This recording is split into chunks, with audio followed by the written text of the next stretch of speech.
Okay, we have a 2012 Chevrolet Silverado 6.0. I have the vehicle running because I want to get it to operating temperature. But let's go ahead and check the codes. So we have a circuit low voltage, bank 1 sensor 2.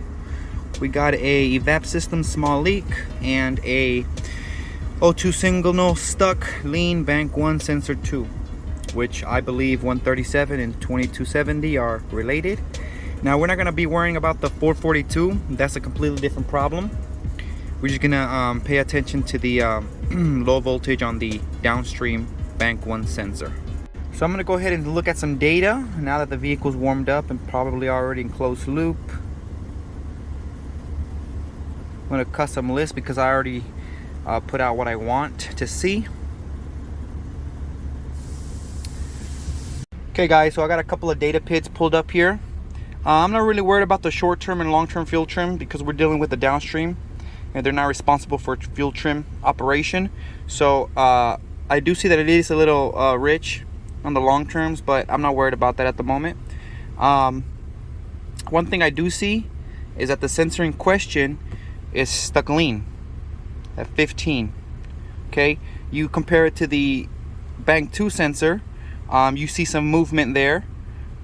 So what I'm leaning towards this is some exhaust leak that's causing the voltage in the downstream sensor to be inhibited and be lean. The reason why is because I do hear exhaust leak right now as I'm hearing the vehicle. I'm going to show you in a second. I mean, we could have a possibility that we have a sensor that's stuck lean.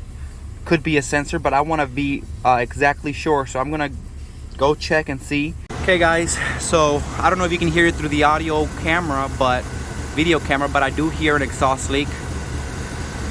So I'm gonna go down in the vehicle and see what I find. The first thing I noticed, guys, is that somebody put a universal converter on this vehicle. It does not look direct fit. As you can tell, the job they did on the welding, not very good. Speaking of the welding job, guys, look at that. That is just not a very good job at welding, which is the reason why our problem is happening, because I can feel an exhaust leak up here.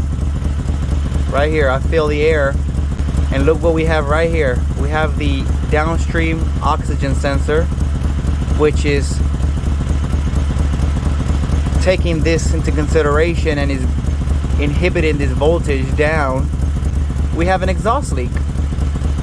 Why?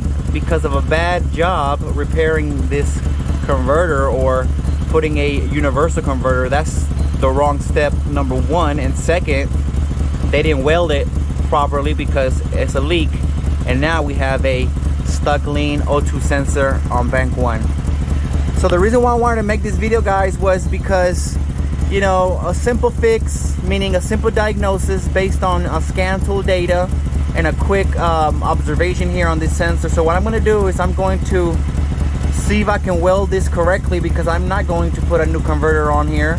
That's not what the customer wants, even though I do recommend it because these universal converters don't really work very well. But, you know, I'm going to see if I can either try to weld this area here and then see my data afterwards. But I just wanted to make this video just so I can show you guys how a simple diagnosis can really find a problem.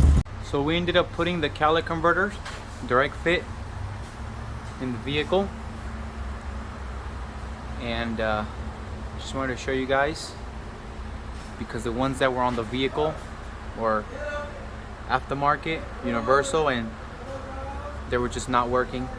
The readings were wrong, so customer wanted a new direct fit converters. Okay guys, so as you can see, bank 1 sensor 2, okay, as well as bank 2 sensor 2, they're reading fairly high voltage, confirming that the catalytic converter is properly doing its clearing of pollutants, because there should be no oxygen on the downstream O2 sensors. That is the sole purpose of the downstream O2 sensor, to read that there is no oxygen present. and that the catalytic converter is doing its job. So we both are high voltage, so that verifies the repair.